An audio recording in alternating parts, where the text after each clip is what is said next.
భగవద్బంధువులందరికీ నమస్కారం. నేను మీ అపర్ణ. ఈ వీడియోలో కార్తీక పురాణంలోని పోలీస్ వర్గం కథ చెప్పుకుందాం.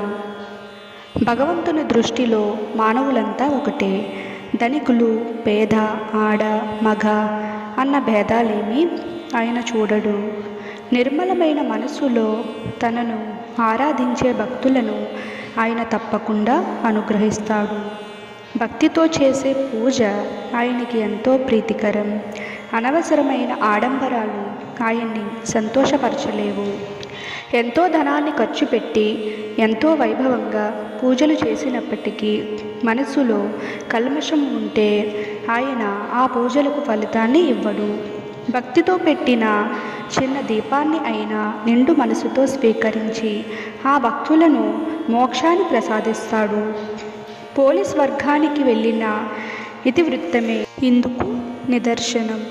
ఆ కథ ఏమిటంటే, పోలి చాకలి కులానికి చెందిన స్త్రీ. చిన్నతనం నుంచి ఆమెకు భక్తి ఎక్కువ. పూజలన్నా నోములన్నా ఎంతో ఆసక్తి.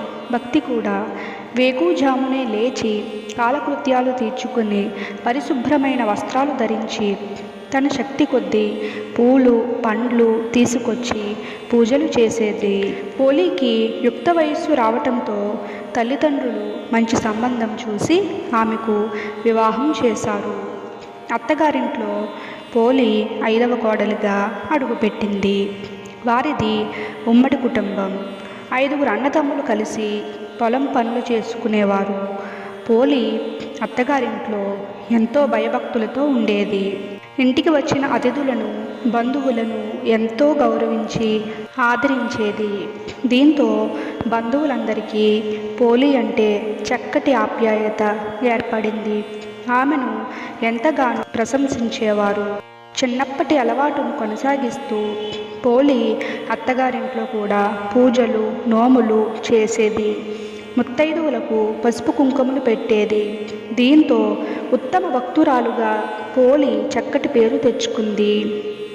ఈ వ్యవహారమంతా పోలి అత్తగారికి నచ్చలేదు.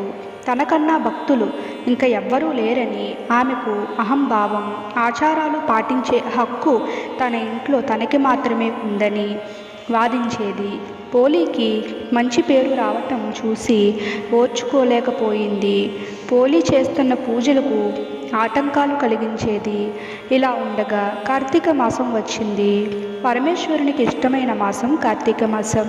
కార్తీక మాసంలో చేసిన ఏ చిన్న పూజ అయినా అనంతమైన ఫలితాలను ఇస్తుందని శాస్త్రాలు చెప్పటంతో పోలి అత్తగారు ఈసారి ఎలాగైనా సరే పోలికి కార్తీక మాసం పూజలు చేసే అవకాశం ఇవ్వకూడదని గట్టిగా నిర్ణయించుకుంది.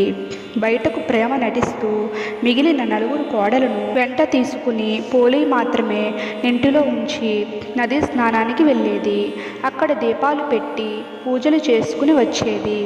ఇంట్లో ఉన్న పోలికి తాను వచ్చేసరికి పూర్తి కావాలంటూ ఎన్నో పనులు అప్పగించి చివరకు దీపం పెట్టుకునే వీలు లేకుండా అన్ని రకాల పూజా సామాగ్రి దాచిపెట్టి నదికి వెళ్ళేది. పోలి మాత్రం తనకు చాలా పనులు అప్పగించినందుకు ఏమాత్రం బాధపడలేదు, కోపం తెచ్చుకోలేదు. అత్తగారిని అది ఏమిటి అని ప్రశంసించలేదు. పెరట్లో ఉన్న పత్తి చెట్టు నుంచి కొంచెం పత్తిని తీసుకుని దీనితో ఒత్తిని చేసి ఇంట్లో కవ్వానికి ఉన్న వెన్న రాసి దాంతో దీపం పెట్టేది. ఆ దీపం ఎవరికీ కనిపించకుండా ఉండేందుకు దాని మీద బుట్ట బోర్లించేది. ఇలా కార్తీక మాసం 4 రోజుల పాటు ఎటువంటి ఆటంకం లేకుండా దీపం వెలిగించి పూజలు చేసింది. కార్తీక మాసం చివరకు వచ్చింది. ఆ రోజు పాడ్యమి.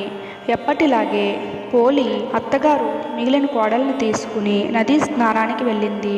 పోలి ఎప్పటిలాగే ఇంటి పనులు చకచకా పూర్తి చేసుకుని కార్తీక దీపం వెలిగించుకుంది. ఎన్ని అవాంతరాలు వచ్చినా, ఎంత కష్టసాధ్యమైన ధర్మాచరణ చేసినా పోలిని చూసి దేవదూతలకు ముచ్చట వేసింది. వెంటనే ఆమెకు బందితో స్వర్గానికి తీసుకువెళ్లేందుకు నిశ్చయించుకుని దివ్యమైన విమానాన్ని తీసుకుని పోలి ఇంటికి చేరుకున్నారు. అప్పుడే ఇంటికి చేరుకుంటున్న అత్తగారు ఆమె కోడళ్ళు ఆ విమానాన్ని చూసి అది తమ కోసమే వచ్చిందనుకుని మురిసిపోయారు. కానీ అందులో పోలి ఉండేసరికి ఆశ్చర్యపోయారు. ఎలాగైనా ఆమెతో పాటుగా తాము కూడా స్వర్గానికి వెళ్ళాలనుకునే ఆత్రంలో పోలి కాళ్ళు పట్టుకుని వేలాడే ప్రయత్నం చేసినా ఉపయోగం లేకపోయింది. విమానంలోని దేవదూతలు పోలికి మాత్రమే స్వర్గానికి చేరుకునే అవకాశం ఉందని చెప్పి వారిని కిందకి దించేశారు. పోలి మాత్రం స్వర్గానికి చేరుకుంది. కార్తీక మాసం 4 రోజులు విడిచిపెట్టకుండా మంచి మనస్సుతో నిత్యం దీపం వెలిగించడంతో పోలికి స్వర్గం చేరుకునే వరాన్ని ఆ పరమేశ్వరుడు అనుగ్రహించాడు. భగవంతుడికి కల్మషం లేని మనస్సు, ఆడంబరం లేని పూజ, నిర్మలమైన భక్తికి తప్ప మరేమీ అవసరం లేవని పోలి జీవిత ఇతివృత్తం ద్వారా స్పష్టమవుతుంది. పోలి స్వర్గానికి చేరుకున్న సందర్భానికి గుర్తుగా తెలుగునాట స్త్రీలు అంతా పోలిని తలుచుకుంటూ ఈరోజు ఉదయాన్నే అరటి దుప్పలో దీపం వెలిగించి నీటిలో వదులుతారు. ఈ సందర్భంలో పోలిని తలుచుకుంటారు. ఈ ఘట్టమే పోలిని స్వర్గానికి పంపించటం అనే పేరుతో ప్రసిద్ధి పొందింది. కార్తీక మాసంలో ఏదైనా తప్పనిసరి మార్గంగా 4 రోజులు లేదా ఏదైనా కొన్ని రోజులు దీపం వెలిగించలేకపోయినప్పటికీ ఈరోజు 30 ఒత్తులు వెలిగిస్తే మొత్తం 4 రోజులు వెలిగించిన ఫలితం దక్కుతుంది. కార్తీక మాసం అంతా దీపాలు వెలిగించిన వారు ఈ రోజున అరటి దుప్పలు దీపాలు వెలిగించి నీటిలో వదిలిన తరువాత బ్రాహ్మణులకు పరమేశ్వర స్వరూపంగా భావించి పూజ చేయాలి. వారికి స్వయం పాకం దానం చేయాలి. దీనివల్ల పరమేశ్వరుడు ప్రీతి చెంది భక్తులకు కోరికలు తీర్చే వరాన్ని అనుగ్రహిస్తాడు. విన్నారు కదండి, పోలీస్ వర్గం కదా. ఈ విధంగా పూర్తి చేసుకున్నాం మనం.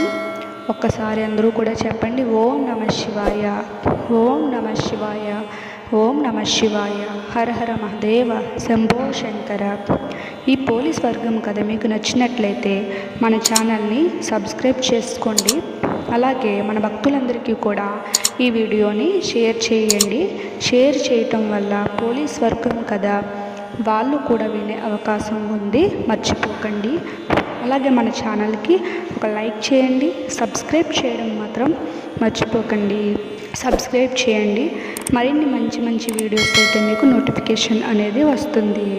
సబ్స్క్రైబ్ చేసి పక్కనున్న బెల్ సింబల్ని క్లిక్ చేయండి.